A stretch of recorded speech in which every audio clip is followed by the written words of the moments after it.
In boxing, one punch can decide a fight in the blink of an eye. One punch can leave one fighter on the canvas looking lifeless while another fighter celebrating the victory. It can change the course of the fight even if you were winning. It can even have career-altering effects on a fighter. While boxing is much more than one-punch knockouts, the knockout itself is a full-fledged science. So, how to throw a knockout punch? Let's hear from one of the greatest knockout artists himself who requires no introductions. What does it take for a real knockout puncher to get the job done? Well, there's a certain kind of knockout punches. There's something, being a big man really doesn't matter. It has no significance in knocking out someone. The main point is the quickness in which you throw the punches and the leverage which you have in the shoulder snap. And the object of really knocking out an individual is throwing a punch where he can't see. That's a lot of information in just one statement. Iron Mike pointed out three aspects in one statement: speed, shoulder snap, and hitting the opponent where he can't see. He also pointed out the fact that you can use these leverages to throw a much more powerful punch compared to someone bigger than you. Snapping punches, or some like to call snap in the punch, is the art of using the elastic energy of muscles and the body to throw punches in a more explosive way.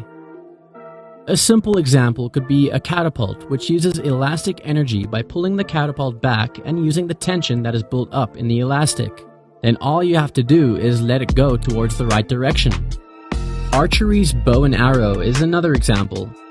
The string in the bow is stretched back, and the tension it creates makes the arrow explode towards a direction when it's set free. Boxing legend Jack Dempsey explained this in a much better way. Think of the dynamics of when you snap a towel, loose and relaxed, flexing and snapping at the end of the towel, then pulling back the towel as fast, if not faster, than when you sent it out.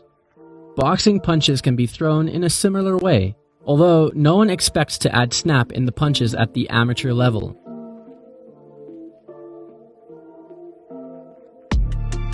Hitting the opponent where he can't see you is also an important factor.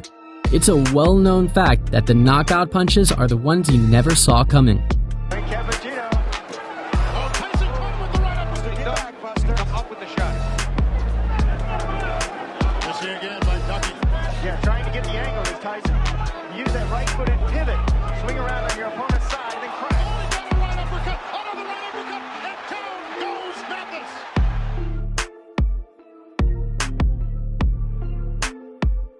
Here, Mike demonstrated a couple of examples of setting up punches in a way that the opponent expects a different punch from the one that he will be surprised with. Let's hear more from Iron Mike. And when there's combination punches, and when you throw punches and you keep his mind preoccupied with the body punches, and the other two punches that come to the head are the knockout punches. And then again, there's one-punch knockout punches, which they throw one punch to the body, and then the other punch to the head, which again, the opponent's mind is so preoccupied on the one punch, which rattles him just a little bit, and then that's when the other punch comes in. Larry Merchant tried to sum it up in the end, although he mixed up the shoulder snap and putting the body behind the punch, which are different things. Now, what I see in what you're saying is one, getting the shoulder in. A lot of fighters are arm punches. And secondly, the quickness so that the opponent doesn't see the punch, and that's what knocks him out. He's not prepared for it. And that's what you do. Jab, then you go jab, boom, boom. You have to bring this back before this. And that's the knockout punch. The knockout punch, the actual knockout punch is to make two punches sound like one. Simultaneous. Yeah. Last but not least, Mike Tyson has mentioned it several times that Cuss taught him that the knockout punches are the ones where you could make two punches sound like one. That round at the right.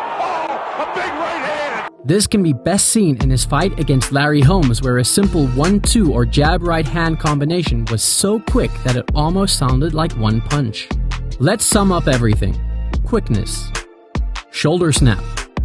Hit the opponent where he can't see you. Set up a punch, making the opponent expect a different punch from what's coming. Putting the body behind the punch, make multiple punches sound like one. Bonus tip: Don't forget to throw the punches with bad intentions.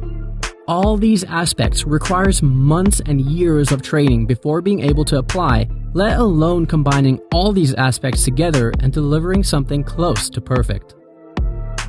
We hope you have enjoyed the video. Don't forget to like and subscribe to support our channel.